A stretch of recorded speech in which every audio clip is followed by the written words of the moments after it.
Gloire à Dieu.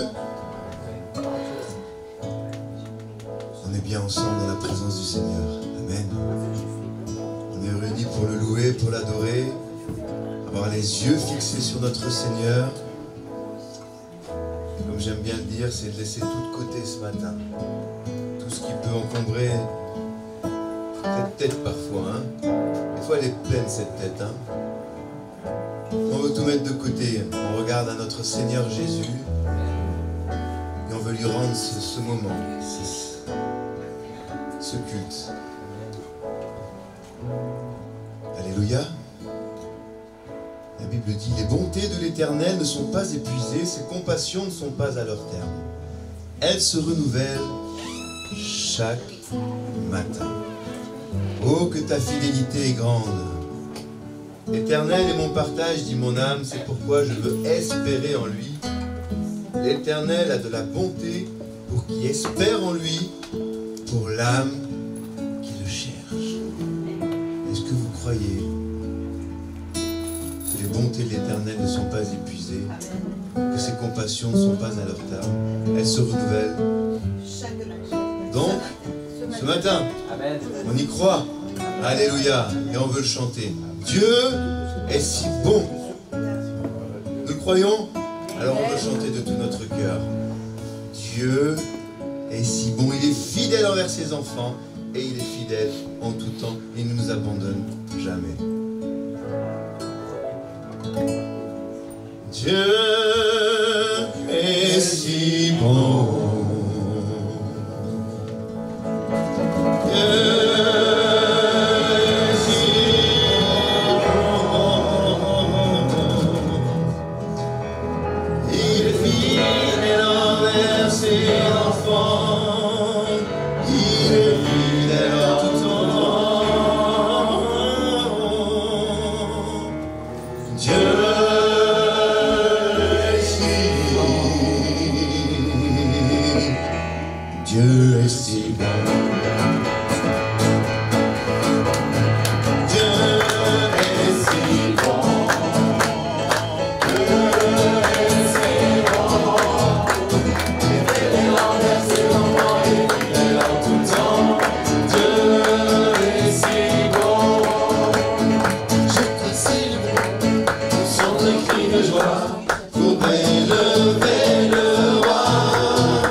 Chanter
louer notre Seigneur. Alléluia.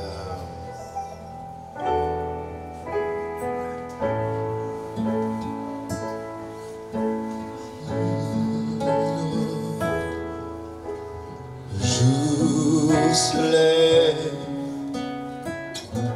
tout à nouveau. Je veux chanter malgré les circonstances et ce qui pourrait m'attendre. Le soir encore, je te chante.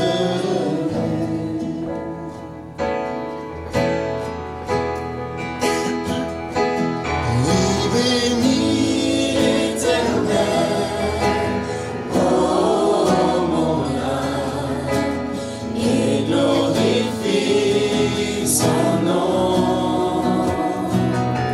Chante plus que jamais, oh mon âme, je glorifierai ton nom.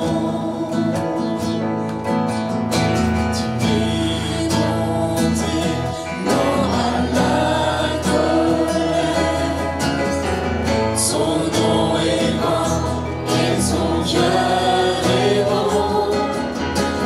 Tes bienfaits je chanterai sans cesse. Sans nombre sont les raisons de mon cœur. Oui, bénis l'Éternel, oh mon âme, et glorifie son nom. Chante plus que jamais, oh mon âme, je glorifierai ton nom. En ce jour faibliront mes forces, cette heure approche où viendra la fin. Alors mon âme chantera encore. Durant 1000 ans, puis éternellement. Oui, bénis l'Éternel, oh mon âme, et glorifie son nom. Chante plus que jamais, oh mon âme, je glorifierai ton nom. Oui, bénis l'Éternel, oh mon âme, et glorifie son nom. Chante plus que jamais, oh mon âme, je glorifierai ton nom. Je glorifierai ton nom. Je glorifierai ton nom.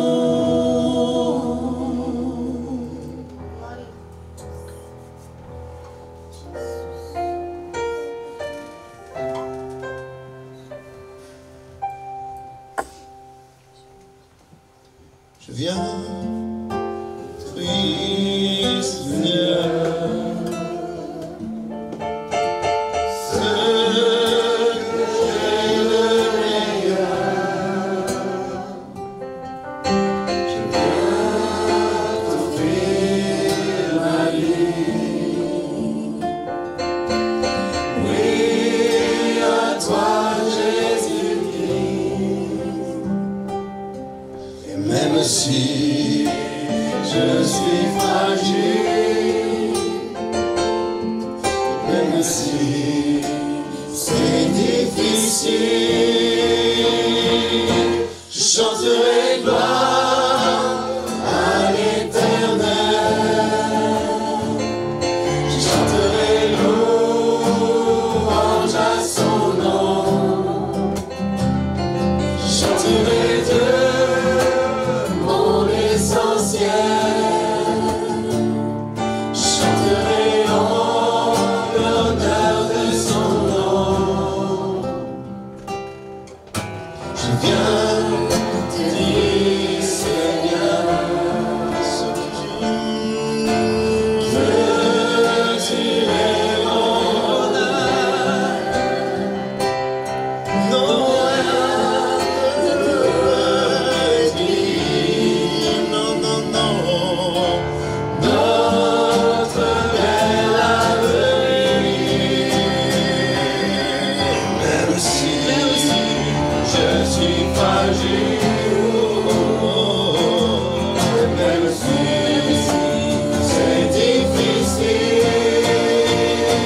ma vie, je redirai que tu as donné ta vie. Toute ma vie, je redirai que tu as payé le prix. Toute ma vie, je redirai que je ne vis que pour lui.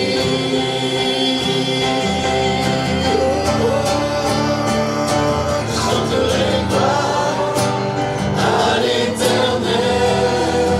Je chanterai louange à son nom. Je chanterai Dieu, mon essentiel. Je chanterai l'honneur de son nom. Je chanterai gloire à l'Éternel. Je chanterai louange à son nom. Je chanterai Dieu, mon essentiel. Je chanterai en l'honneur de son nom. Toute ma vie, je redirai que tu as donné ta vie. Toute ma vie, je redirai que tu as payé le prix. Toute ma vie, je redirai que je ne vis que pour lui.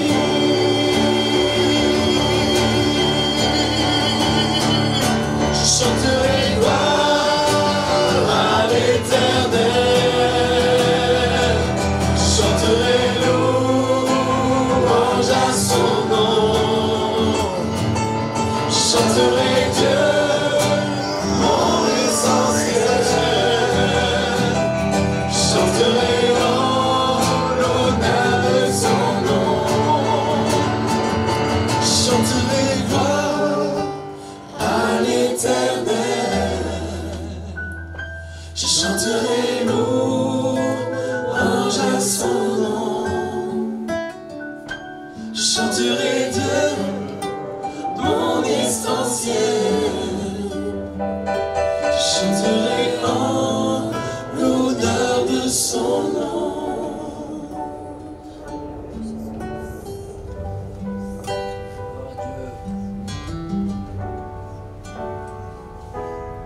Chantez gloire au nom de notre Seigneur, dit ce chant. Gloire à son nom à tout jamais, nous chanterons sans fin tes louanges. Alléluia. J'aime beaucoup ce couplet, le numéro 3. Mais au matin du 3e jour, le Fils des cieux est ressuscité. La mort n'est plus, elle est vaincue.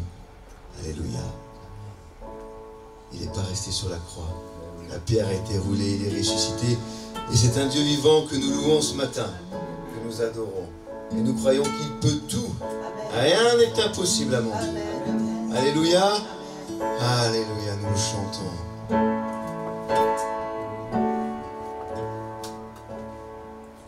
Quand je songe à la femme croix où Jésus fut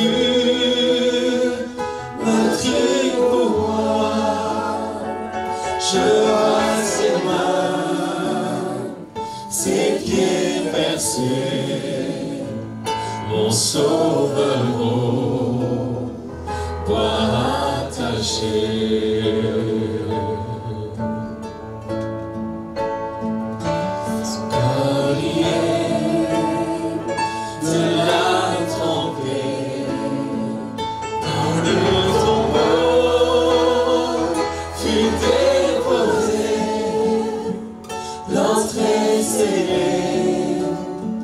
d'une lourde pierre, le Messie saint est délaissé.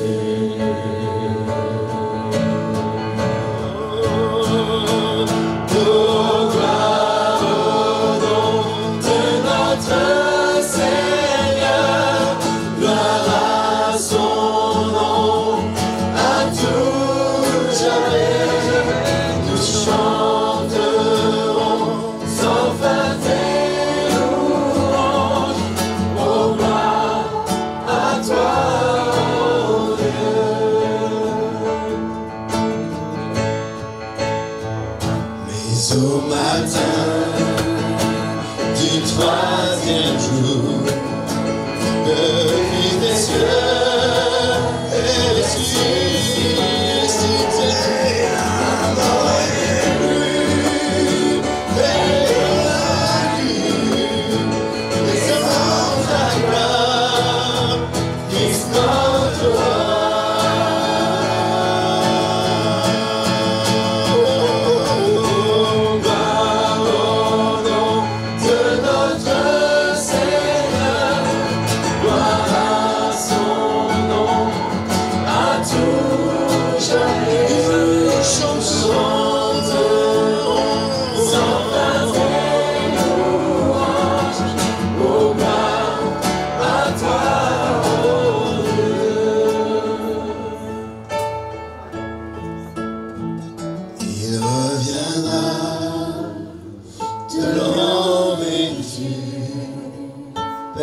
C'est la livre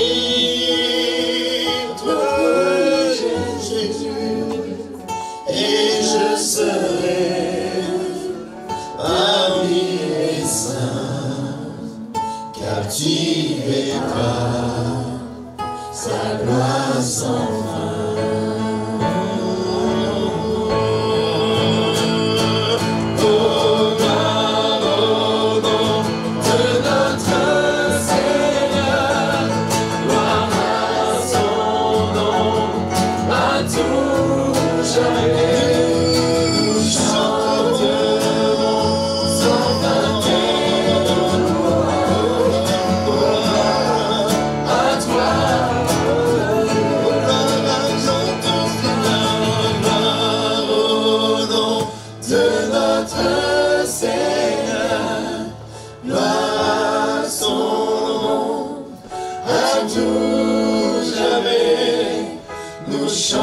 Chanterons sans fin tes louanges, oh gloire à toi,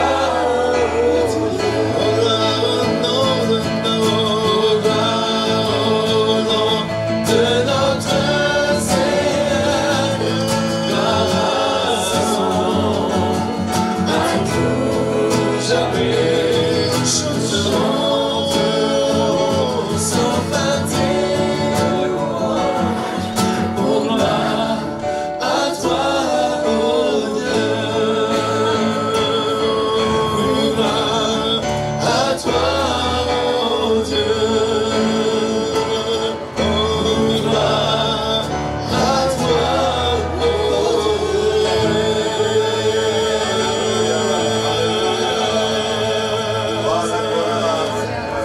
ensemble, nous pourrons élever notre voix ce matin.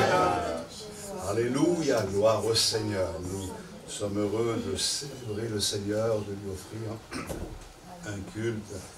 Nous voulons honorer celui qui est notre Sauveur. Nous voulons le faire de tout notre cœur. Et dans un esprit d'adoration, nous voulons méditer la bonne parole du Seigneur. Je voudrais que nous lisions ensemble dans le psaume 139, quelques versets, à partir du verset 13, le psaume 139.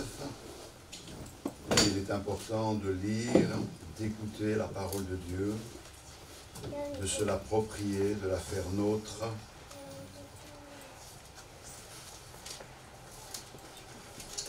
Voici ce que dit le psalmiste: c'est toi qui as formé mes reins, qui m'as tissé dans le sein de ma mère.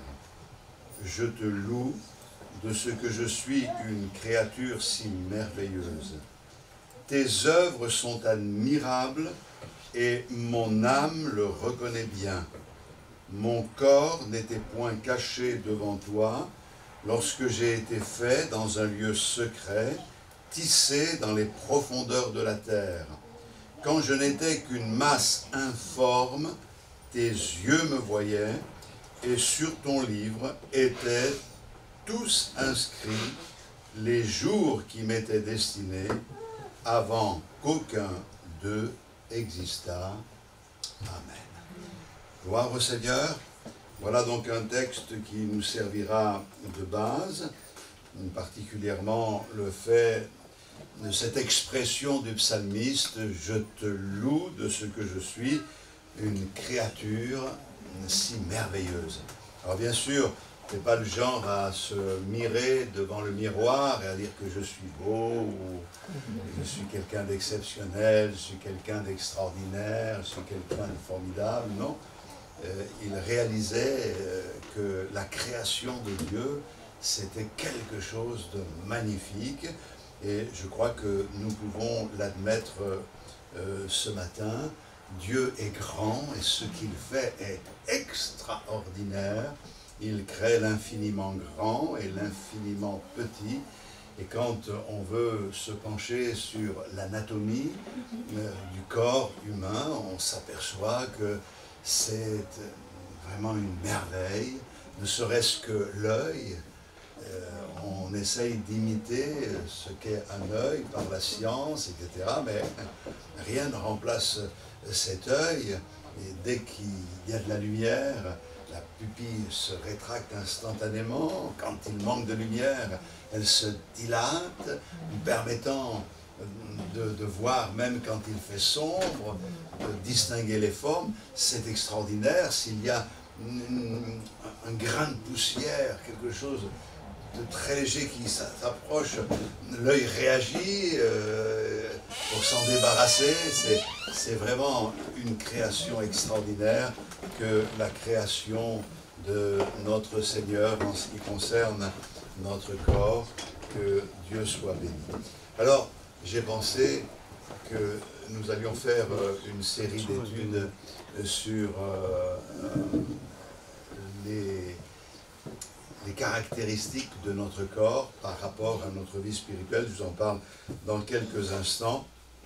Déjà, il faut que nous sachions qu'il existe des systèmes majeurs dans notre corps. Nous avons pour notre corps le système squelettique, c'est-à-dire les os qui donnent la forme à notre corps et qui en même temps sont indispensables pour protéger les organes. On a besoin de ces os. Ensuite, il y a le système qui est le système musculaire qui nous permet de nous tenir debout, qui nous permet de bouger, d'avoir des mouvements. Donc le corps peut avoir des mouvements, de la force également. Il y a le système digestif, c'est ce système qui décompose les aliments en différentes protéines, vitamines, minéraux, etc. Et pour nourrir l'ensemble du corps, il y a le système respiratoire, qui apporte l'air par l'air qu'il respire, il apporte au corps l'oxygène et par ce moyen-là, élimine toutes les dioxydes de carbone. Nous avons le système circulatoire qui permet à notre sang d'être déplacé dans notre corps, et c'est important parce qu'il apporte tous les nutriments à toutes les parties de notre corps. Il y a le système nerveux qui contrôle, réceptionne et envoie toutes les données. Donc c'est par ce système-là que on a le sens du toucher et autres. Et puis il y a aussi le système reproductif qui permet la naissance d'une progéniture. Tout ça est dans notre corps, sont des systèmes, de grands systèmes, et puis il y en a certains qui sont plus petits, mais tout aussi importants, et dans le corps tout est important. Vous avez le système lymphatique, endocrinien, urinaire, autres, on ne va pas tous les énumérer. Et quand il y a un dysfonctionnement quelque part, alors on est malade, on n'est pas bien. Enfin, il ne suffit pas de grand-chose, ou il suffit de pas grand-chose pour ne pas être en forme. La glande thyroïde qui se dérègle, et puis voilà qu'on n'est pas bien, on ne se sent pas bien. Il y a des problèmes qui arrivent à tous les niveaux. Mais ce que je trouve magnifique, c'est que le fait que tous ces systèmes différents fonctionnent ensemble prouve la grandeur de Dieu. Et c'est la preuve que c'est un véritable miracle que la création. Je te loue de ce que je suis une créature si merveilleuse. C'est extraordinaire, ça. Il y en a qui se trouvent merveilleux, comme je le disais, parce qu'ils pensent qu'ils sont plus beaux que la moyenne. Mais bon, tout ça est relatif, parce que bon, les goûts et les couleurs sont... Tous les goûts et les couleurs sont dans la nature. Mais si on considère ce que l'on est, on a vraiment envie de louer le Seigneur, parce que non seulement c'est la preuve d'un miracle, mais c'est surtout la preuve de l'existence de Dieu. Ça ne peut pas être, excusez-moi, le fruit du hasard. Je crois qu'il faut plus de foi pour croire que c'est le hasard qui a fait tout ça, que de croire que c'est Dieu qui nous a créés.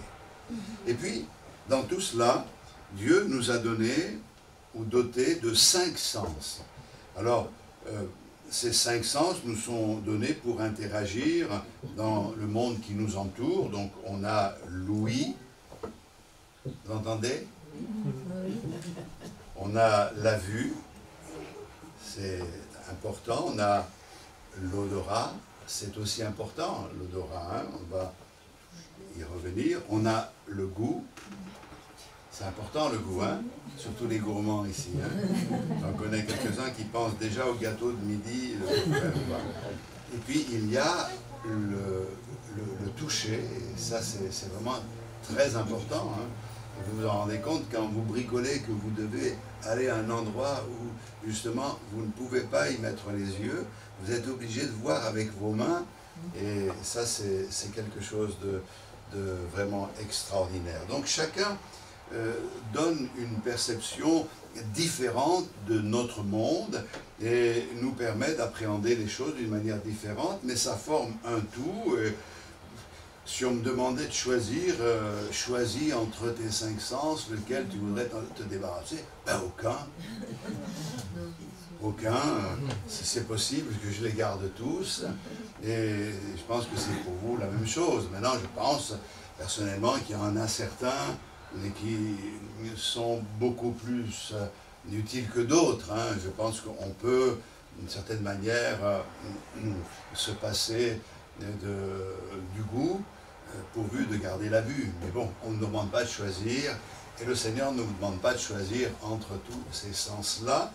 Ce que le Seigneur veut que nous comprenions ce matin, c'est que s'il y a des systèmes qui permettent à notre corps d'être ce corps en bonne santé, et si nous avons 5 sens, ces 5 sens, nous pouvons les mettre en parallèle avec l'homme spirituel, l'homme intérieur, et réaliser à partir de là qu'il nous faut ces 5 sens pour pouvoir bien appréhender le monde spirituel, le monde invisible, afin de pouvoir bénéficier et profiter de toute la grâce de Dieu. Oui, dans le monde spirituel, il y a des odeurs, et des odeurs que nous pouvons humer. Et d'ailleurs, c'est la première partie de ce message, de cette série de messages que nous allons voir ce matin. En parlant donc de ces 5 sens, nous allons parler de l'odorat.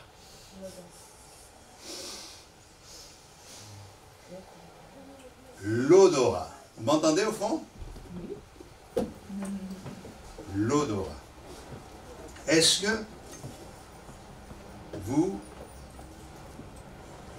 sentez? Sentez combien Dieu est là. Alors, nous devons réaliser qu'il y a l'odorat, et puis il faut aussi que nous puissions aussi donner une bonne odeur. Et tout ça a son importance.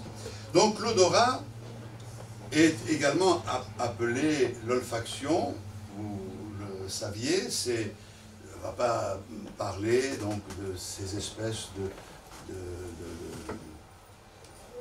de cheveux qui n'en sont pas, qui nous permettent de capter toutes les odeurs, etc. Et ils nous permettent de distinguer entre une substance et une autre. C'est important. L'odorat, si vous avez quelque chose dans une bouteille et que vous deviez boire ce qu'il y a dans cette bouteille, si vous aviez oublié que dans cette bouteille vous aviez mis de l'essence, il vaut mieux avoir un bon odorat avant de prendre cette substance-là. C'est vrai que l'odorat c'est important, on l'a vu par exemple dans la période du Covid, certains étaient touchés de différentes manières, perdaient le goût, perdaient l'odorat, et d'ailleurs on nous demandait, pour que l'on comprenne ce qui se passe, de faire une expérience. Vous la ferez pas maintenant parce qu'on n'est pas en train de manger, mais vous bouchez le nez en mangeant quelque chose que vous aimez, et vous allez voir que ça n'a pas de goût, pratiquement, en vous bouchant le nez. Mais si vous mangez en dégageant le nez, vous allez percevoir les goûts différemment. Donc cette expérience qu'on faisait, donc on se voyait avec Évangéline, on s'amuse hein, pendant le Covid, et ça c'est quelque chose à souligner. Dieu nous a dotés de l'odorat. Quand on étudie le Cantique des Cantiques, je ne vais pas vous en faire l'étude ce matin, mais dans le Cantique des Cantiques, il est dit au chapitre 7 et au verset 5, quand le bien-aimé parle de sa fiancée, la bien-aimée, il lui dit « Ton nez est comme la tour du Liban qui regarde du côté de Damas. » Alors, moi, je me suis inspiré du Cantique des Cantiques lorsque nous étions fiancés, j'écrivais Évangéline, et je m'inspirais du Cantique des Cantiques.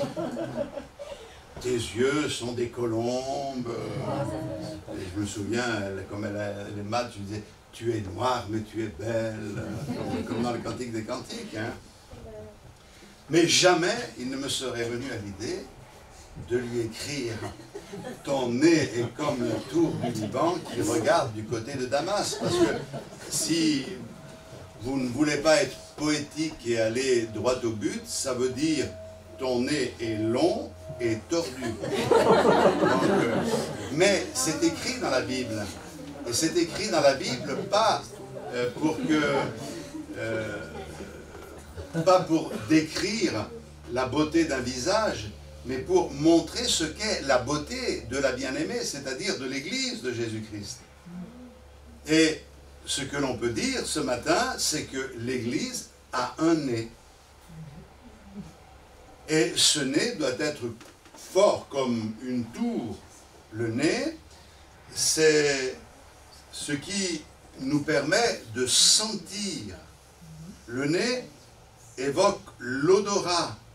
Et l'odorat, pour l'Église, c'est quoi? C'est cette intuition, cette capacité à discerner, à sentir, à flairer la volonté de Dieu afin de ne pas s'égarer. Et il est important de comprendre que c'est une qualité qui doit être développée et qui ne peut se développer que dans la prière et dans la méditation de la parole de Dieu. Plus on se tient devant le Seigneur, plus on se tient en sa présence et on étudie sa parole, et plus nous nous habituons à cette atmosphère que nous pouvons respirer, qui entourent notre Seigneur, mais il y a des odeurs comme ça qui nous aident à nous sentir bien, et à savoir des odeurs que nous avons senties pendant des années dans notre enfance, mais qui rappellent des souvenirs. Le fait de développer ces choses-là nous permettent aussi de nous garantir et de ne pas nous égarer vers ceux qui chercheraient à nous entraîner loin de la parole du Seigneur. D'ailleurs, dans la Bible, nous voyons que Dieu, lui aussi, a un odorat. Et la Bible en parle et nous le verrons aussi simplement. Mais si Dieu a un odorat, il parlera à la bien-aimée et il dira ceci: le parfum de ta bouche sent la pomme. Ah, je me dis, ça c'est quand même extraordinaire ce texte, vous ne croyez pas? Ça veut dire que le bien-aimé sentait, et le parfum de la bouche de sa bien-aimée sentait la pomme. Ça veut dire qu'elle avait bonne haleine.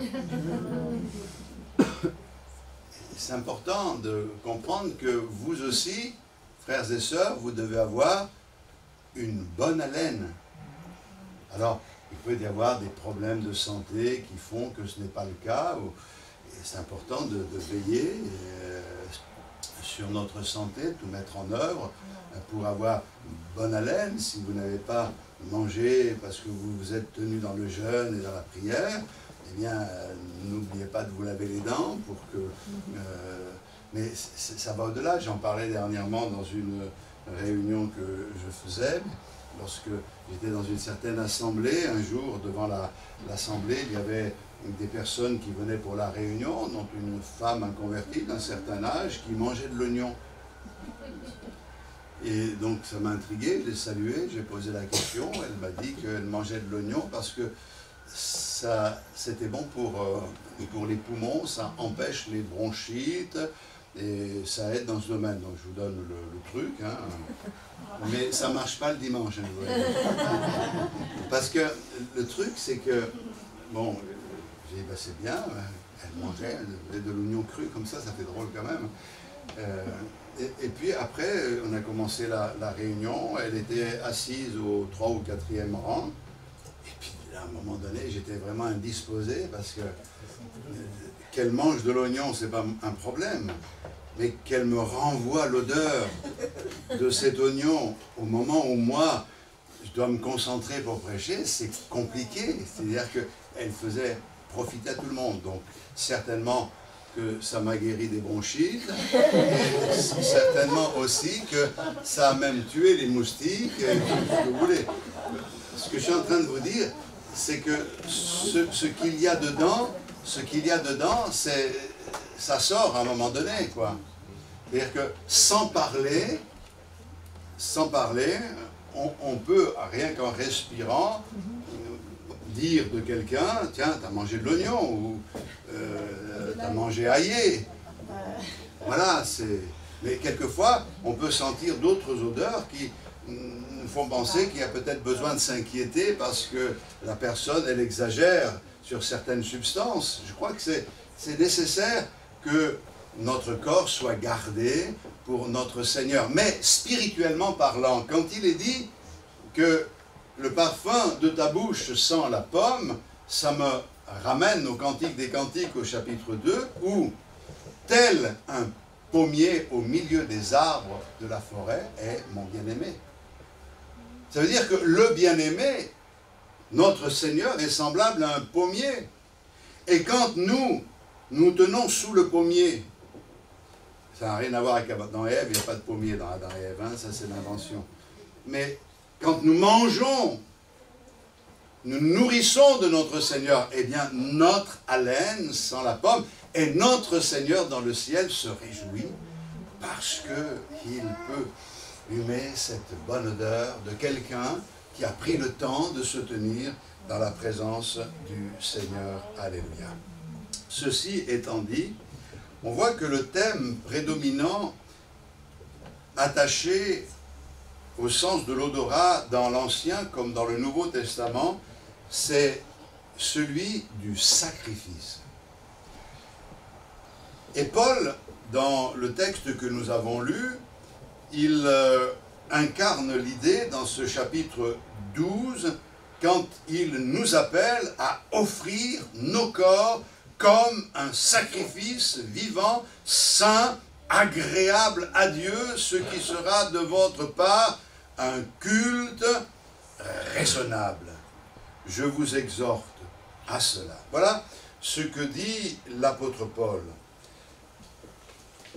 Ce que Paul est en train de dire en nous exhortant, c'est que la vie que le Seigneur désire, la vie qu'il attend de chacun d'entre nous, c'est une vie offerte, un sacrifice qui est un sacrifice vivant, un sacrifice saint, un sacrifice agréable à Dieu, et il est dit, ce qui sera de votre part un culte raisonnable, à savoir que ce n'est pas quelque chose d'extraordinaire, c'est raisonnable, parce que, en comparaison de ce que le Seigneur a fait pour nous sauver, la moindre des choses, c'est de lui offrir notre vie.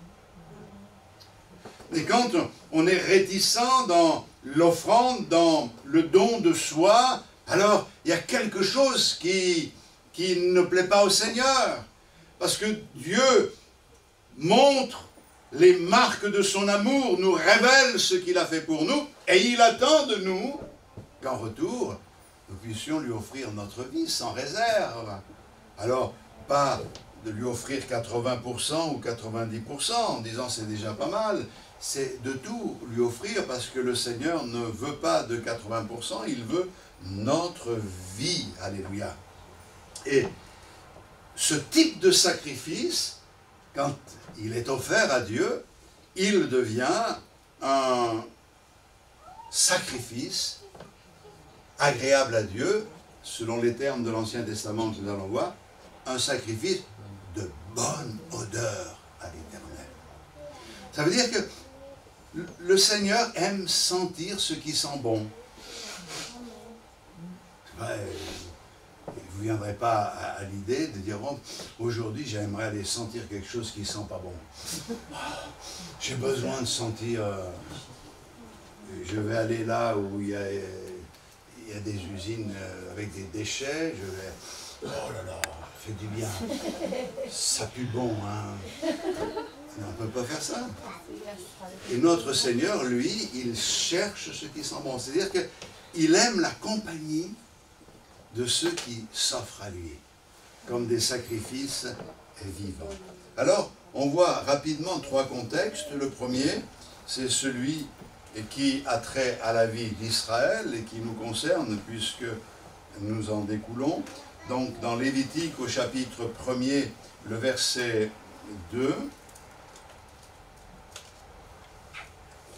si ton offrande est un holocauste de gros bétail, il offrira un mâle sans défaut, il offrira à l'entrée de la tente d'assignation devant l'Éternel pour obtenir sa faveur, il posera sa main sur la tête de l'holocauste qui sera agréé de l'Éternel pour lui servir d'expiation, il égorgera le veau devant l'Éternel et les sacrificateurs fils d'Aaron frieront le sang et le répandront tout autour sur l'autel qui est à l'entrée de la tente d'assignation.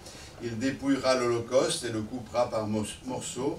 Les fils du sacrificateur Aaron mettront du feu sur l'autel et Aaron du bois sur le feu. Les sacrificateurs fils d'Aaron poseront les morceaux, la tête et la graisse sur le bois mis au feu sur l'autel. Il lavera avec de l'eau les entrailles et les jambes, et le sacrificateur brûlera le tout sur l'autel. C'est un holocauste, un sacrifice consumé par le feu, d'une agréable odeur à l'Éternel. Donc le Seigneur a libéré le peuple d'Israël de la servitude de l'Égypte à main forte, la Bible dit, et à bras étendus, et il les a conduits en sécurité au mont Sinaï, où il les a rencontrés. Donc c'est l'expérience ici du peuple d'Israël, et Dieu voulait qu'à partir de là, ce peuple offre des sacrifices divers, et particulièrement ces holocaustes dont on a vu une certaine description, et il est dit que ces sacrifices sont d'une agréable odeur à l'Éternel. Alors, je ne sais pas, moi j'ai réfléchi, est-ce que vous avez déjà senti l'odeur de la chair brûlée? Le sang, les entrailles, et tout ça sur le feu. Personnellement, ce n'est pas le genre d'odeur que j'apprécie, mais la Bible dit que c'est une bonne odeur pour le Seigneur.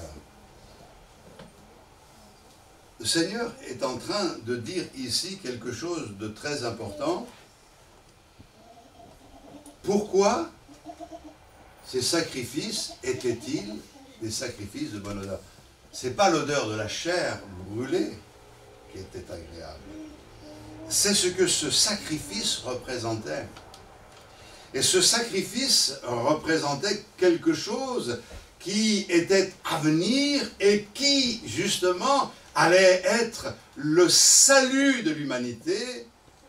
C'est pour cette raison que les sacrifices de l'Ancien Testament ont eu leur importance, parce qu'ils annonçaient ce sacrifice qui était à venir, à savoir le sacrifice de Jésus-Christ, qui après avoir accompli la loi, s'est offert en rançon pour tous, et son sacrifice a été agréable au Père, parce que son sacrifice venait d'une personne parfaite, et le moyen de salut pouvait nous être accordé, car la justice de Dieu était satisfaite. Alléluia. Mais quand on lit dans Malachie,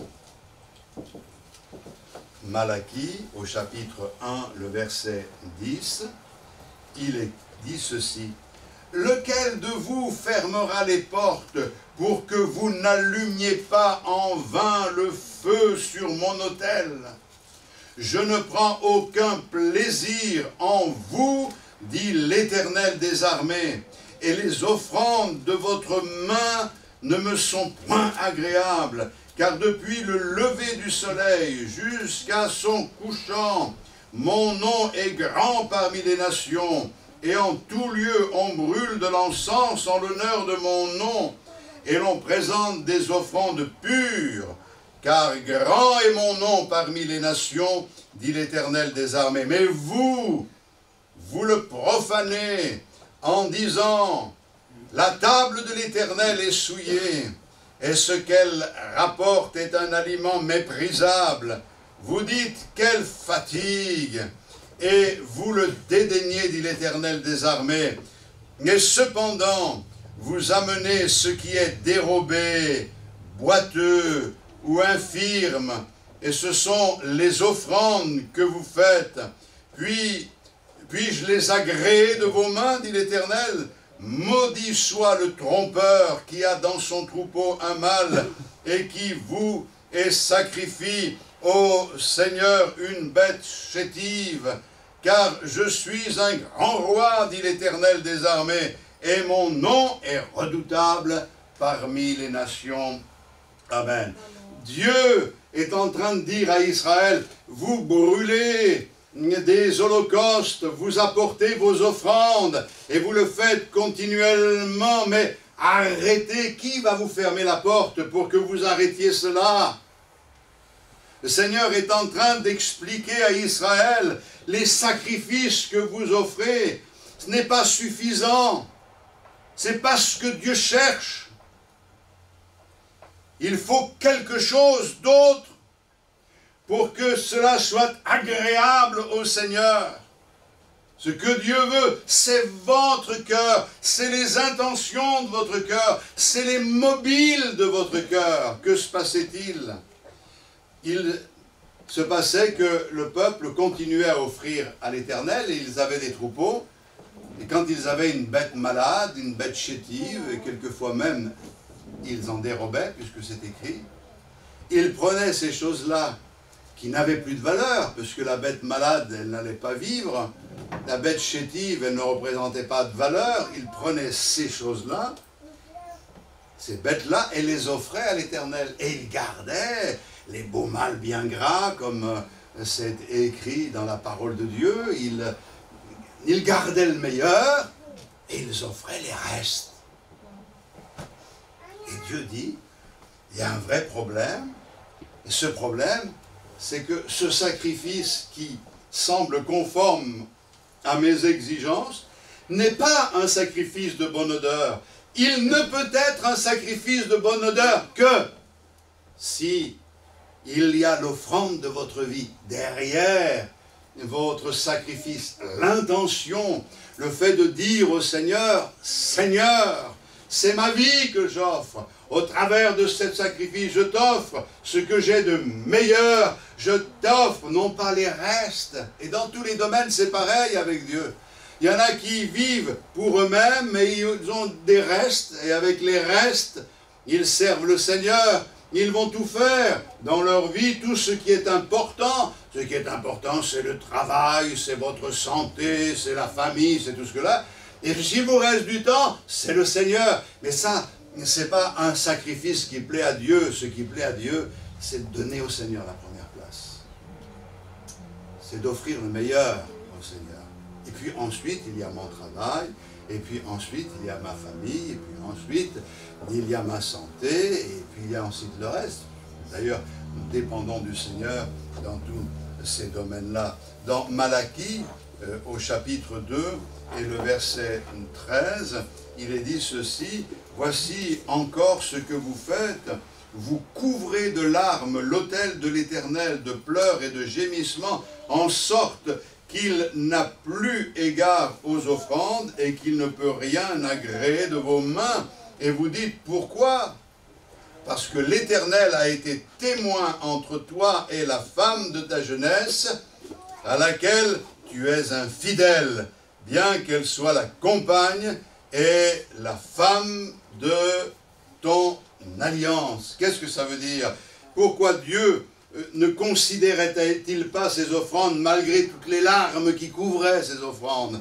Eh bien, il n'agréait pas ces offrandes tout simplement parce qu'ils offraient avec hypocrisie, ils vivaient dans le péché, là en l'occurrence il parle d'adultère, et puis ils venaient offrir à Dieu des sacrifices. Parce que, on le dit, on le répète, mais que ce soit clair dans nos esprits,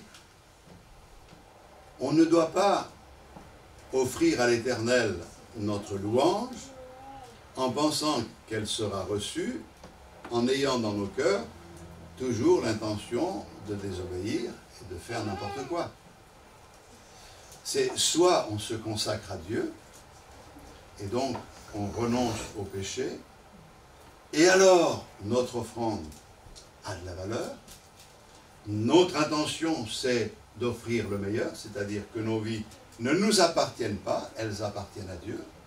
Et là, il reçoit cette offrande comme une offrande de bonne odeur. Non, nous ne pouvons pas penser que les sacrifices sont suffisants. C'est pour cette raison qu'à un moment donné, le Seigneur va même dire à Israël, vos sacrifices, je les ai en horreur. Mais Seigneur, regarde, on fait exactement comme tu as dit à Moïse, on pratique ce que tu as dit à Moïse. C'est vraiment la lettre. Et le Seigneur de répondre, s'il peut répondre et s'il le fait dans ces cas-là, tu fais peut-être les choses selon la lettre, mais ton cœur est éloigné de moi. Et le Seigneur appelle cela une forme d'hypocrisie et nous devons vraiment nous débarrasser de cette façon de faire parce que Dieu veut sentir la bonne odeur du sacrifice. Et la bonne odeur du sacrifice, elle n'est répandue que lorsque l'on est en harmonie avec les exigences de Dieu. Dans le psaume 51, je voudrais lire le verset 17 à 19. « Seigneur, ouvre mes lèvres et ma bouche publiera ta louange. Si tu eusses voulu des sacrifices, je t'en aurais offert. Mais tu ne prends point plaisir aux holocaustes. Les sacrifices qui sont agréables à Dieu, c'est un esprit brisé. Ô Dieu, tu ne dédaignes pas un cœur brisé et contrit. Voyez-vous, tout l'intérêt de l'étude de la parole de Dieu, c'est de nous amener à comprendre que le Seigneur n'en a rien à faire d'une pratique froide de sa parole extérieure. Ce que Dieu veut, c'est notre cœur. Mon fils, ma fille, donne-moi ton cœur. Et quand tu t'approches avec ton cœur brisé, avec humilité, eh bien le Seigneur ne dédaigne pas ce que tu fais. Même s'il te semble que ce que tu offres à Dieu, c'est rien, c'est pas grand-chose, le Seigneur ne dédaigne pas, il reçoit, il accepte ce que tu lui offres. Et la grandeur, je dirais, de l'offrande au Seigneur n'est pas dans ce qui est apparent, mais dans les dispositions de notre âme. Je pense que c'est important de le souligner.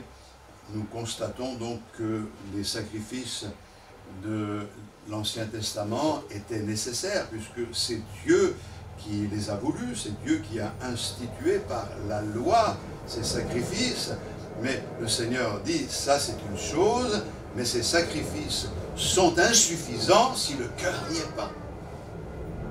C'est là, je dirais, le secret de la vie chrétienne. La différence entre la religion et la vraie foi, c'est soit on pratique une religion, mais ça n'a pas grande valeur aux yeux du Seigneur, puisque le Seigneur prend à témoin les autres peuples en disant, il y en a qui brûlent des parfums en mon honneur dans le monde entier, et vous, vous qui êtes mon peuple, vous qui devriez le faire de la meilleure manière, eh bien, vous le faites mal et je ne peux pas recevoir cela. Donc, c'est ça qui nous importe ce matin, c'est ce qui nous amène aussi dans cet esprit à passer au Nouveau Testament, de considérer le sacrifice de notre Seigneur Jésus-Christ. Alors, je veux accélérer un peu, mais dans Éphésiens, je veux lire avec vous, Éphésiens, au chapitre 5, le verset 1, « Devenez donc les imitateurs de Dieu comme des enfants bien-aimés et marchez dans la charité, à l'exemple de Christ qui nous a aimés et qui s'est livré lui-même à Dieu pour nous comme une offrande et un sacrifice de bonne odeur. » Alléluia. Notre Sauveur est l'image parfaite du sacrifice vivant qui est accepté, qui est agréable au Père, qui est d'une agréable odeur à Dieu. Donc la Bible nous dit que le sacrifice de Jésus est une agréable odeur. Donc, je dois me pencher sur l'exemple de Jésus pour comprendre ce que le Seigneur attend comme offrande de notre part. Et ce passage a pour objectif direct la mort de notre Seigneur sur la croix du Calvaire comme une offrande pour le péché. Voilà, une offrande qui est bonne, une offrande que j'agrée, une offrande qui est valable, et les conséquences de cette offrande vont courir longtemps, puisque nous en sommes les bénéficiaires, et c'était une offrande de bonne odeur, une offrande complète, une offrande parfaite, il n'y a rien à ajouter, il n'y a rien à retrancher. Jésus est vraiment l'accomplissement de tous les sacrifices de l'Ancien Testament. C'est pour cette raison, frères et sœurs, que quand on a connu la grâce de Dieu et que l'on est venu à Christ et à son sacrifice, il faut arrêter avec la loi. Dans cette pratique, je dirais, extérieure et froide, quand l'auteur de l'épître aux Hébreux s'adresse aux Hébreux, il leur dit que ceux qui ont connu la grâce de Dieu et qui sont tombés, pour eux, il n'y a plus de sacrifice. Alors, bien sûr, ça pose problème parce que certains pensent que s'ils trébuchent, c'est fini, ils sont perdus à jamais. Mais c'est pas ça. Les Hébreux, le contexte, c'est qu'après avoir connu la grâce de Dieu et avoir placé leur foi dans le sacrifice de Jésus-Christ, ils étaient en manque de toutes les pratiques de la religion juive, et en particulier de toutes ces offrandes. Et que faisaient-ils? Eh bien, certains revenaient à ces pratiques, et l'apôtre est en train de dire une chose essentielle: si tu crois dans le sacrifice de Jésus-Christ, et que malgré tout tu vas offrir un agneau à ta place, ça veut dire que tu n'as pas placé toute ta foi dans le sacrifice de Jésus qui est suffisant, et donc tu seras jugé par la loi et non pas au bénéfice de la grâce de Dieu. Il n'y a pas de sacrifice pour toi si tu n'y crois pas au sacrifice. Nous, on a placé notre confiance dans le Seigneur. C'est pour ça que dans certaines religions, quand il y a certaines cérémonies qui sont mises en place, et l'explication que l'on donne, c'est que l'on renouvelle le sacrifice de Jésus. Donc, chaque semaine, il renouvelle le sacrifice de Jésus-Christ. Ça, c'est une hérésie totale. Il n'y a pas à renouveler le sacrifice de Jésus. On se souvient du sacrifice de Jésus, mais il a été offert une fois pour toutes. Et que sommes-nous? Qui sommes-nous pour renouveler ce sacrifice? Jésus ne meurt pas toutes les semaines. Il est mort une fois pour toutes. Il est ressuscité d'entre les morts. Il est notre Seigneur. Alléluia. Et moi, je crois que ça, c'est très important. Mais quand on regarde à notre Sauveur, on s'aperçoit que toute sa vie a été importante. Dans Hébreux au chapitre 4 et le verset 15, « Car nous n'avons pas un souverain sacrificateur qui ne puisse compatir à nos faiblesses, au contraire, il a été tenté comme nous en toutes choses, sans commettre le péché. » C'est-à-dire que la vie du Seigneur a été la même que la nôtre, dans le sens qu'il a été confronté aux mêmes tentations que nous, mais jamais il n'a succombé. C'est pour ça que son offrande est une offrande de bonne odeur, parce qu'il a offert quelque chose et qui n'était pas souillé, avarié, c'était quelque chose de parfait. Et la vie du Seigneur était une vie qui avait une bonne odeur aux yeux du Seigneur, et son sacrifice de la même manière. Il s'est offert parce qu'il n'a pas fait les choses par lui-même. Les paroles qu'il prononce, dira-t-il, ce sont les paroles de mon Père. Les œuvres qu'il fait, ce sont les œuvres de son Père. Et ensuite, on voit qu'il s'est humilié lui-même, se rendant obéissant jusqu'à la mort et la mort de la croix, afin de nous sauver. Je crois que la vie du Seigneur et la mort du Seigneur, qui en est le sacrifice ultime, sont d'une agréable odeur au Seigneur. Et le couronnement de tout ça, vous connaissez le couronnement de cette vie et de ce sacrifice, eh bien c'est que le troisième jour, il est ressuscité. Et ça, c'est le triomphe extraordinaire. Alors, quand je vais un peu plus loin et que je me penche en quelques secondes sur nos vies aujourd'hui, je reviens à mon texte de Romains 12, 1, d'offrir nos corps comme des sacrifices vivants. On peut constater que le désir de Dieu est que nous puissions vivre une vie conforme à celle de Christ, qui est le sacrifice parfait, le don parfait, la vie parfaite, et de s'inspirer de cette vie-là. Mais Seigneur, moi, je n'ai pas la force de vivre la vie du Seigneur. Offre ta vie. Tu n'en as pas la force. On le sait que tu n'en as pas la force. Personne ne dit le contraire. Mais la différence entre la loi et la grâce, c'est que la loi te demande de faire des choses en sachant très bien que tu n'auras pas la force de les faire, mais la grâce, elle, t'invite à les faire en te donnant d'abord la force pour pouvoir les accomplir. Christ en moi, l'espérance de la gloire. Alléluia. Alors, il faut bien comprendre, les sacrifices physiques étaient nécessaires et il fallait qu'ils soient renouvelés. Quelquefois, on est étonné de voir tout ce sang dans l'Ancien Testament, mais il fallait bien que ça pénètre les esprits, qu'il fallait, pour le salut de l'humanité, l'effusion du sang de Jésus-Christ, car sans effusion, il n'y a pas de pardon, mais une fois que Christ s'est offert, il n'y a plus besoin de sacrifice. Le sacrifice est donné pour notre salut. Alors, pourquoi on parle de sacrifice? Parce que ce sacrifice que nous nous offrons, c'est la réponse à l'amour du Seigneur. Ce n'est pas un sacrifice d'obligation, ce n'est pas un rituel, ce n'est pas une contrainte, mais Seigneur, je t'aime parce que tu m'as aimé le premier. Tu as fait de moi une nouvelle création. Et maintenant, il y a quelque chose d'extraordinaire que j'expérimente. Quand je lis dans Galates, au chapitre 2, je lis ce texte, 2, verset 20. Voici ce que dit Paul. On va lire le verset 19. « Car c'est par la loi que je suis mort à la loi, afin de vivre pour Dieu. J'ai été crucifié avec Christ, et si je vis, ce n'est plus moi qui vis, c'est Christ qui vit en moi, et je vis maintenant dans la chair, je vis dans la foi au Fils de Dieu qui m'a aimé et qui s'est livré lui-même pour moi. » Alléluia. Pour terminer, je dirais simplement ceci, c'est que Christ a accompli la loi, il a accompli ce qu'était le sacrifice, et par la foi, nous sommes en lui.